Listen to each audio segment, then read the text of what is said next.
नमस्कार. इसवी सन पूर्व 6वे शतक म्हणजेच आजपासून सुमारे 2600 वर्षांपूर्वी भारताच्या भूमीवर दुसरे नागरीकरण सुरू झाले. या काळात उत्तर भारतात 16 प्रबळ राज्यांचा उदय झाला. मुद्दा 1. कालखंड डेट्स. या महाजनपदांचा सुवर्णकाळ इ.स.पू. 600 ते इ.स.पू. 345 असा मानला जातो. याच काळात लोखंडाच्या क्रांतीमुळे छोटी गावे आता मोठी शहरे आणि साम्राज्य बनू लागली होती. मुद्दा 2. मगध साम्राज्याची सुरुवात इ.स.पू. 544. या 16 राज्यांमध्ये मगध सर्वात शक्तिशाली ठरले. इ.स.पू. 544 मध्ये हर्यंक वंशाच्या बिंबिसार याने मगधच्या सत्तेचा पाया रचला. त्यानंतर त्याचा मुलगा अजातशत्रू याने राज्याचा विस्तार केला. मुद्दा 3. लोकशाहीची पहिली पावले इ.स.पू. 6वे शतक. जगाला लोकशाहीची ओळख करून देणारे वृज्जी हे गणराज्य याच काळात अस्तित्वात होते.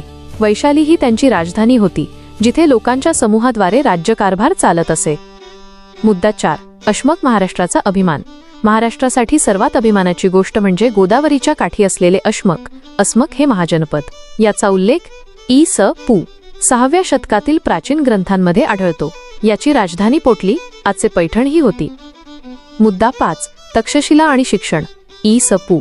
7वे ते 6वे शतक. गांधार महाजनपदाची राजधानी तक्षशिला हे त्या काळी जगातील शिक्षणाचे सर्वात मोठे केंद्र होते. जगभरातील विद्यार्थी येथे राजकारण आणि शास्त्र शिकण्यासाठी येत असत. निष्कर्ष. या 16 महाजनपदांमधील अंतर्गत संघर्षातूनच पुढे इ.स.पू.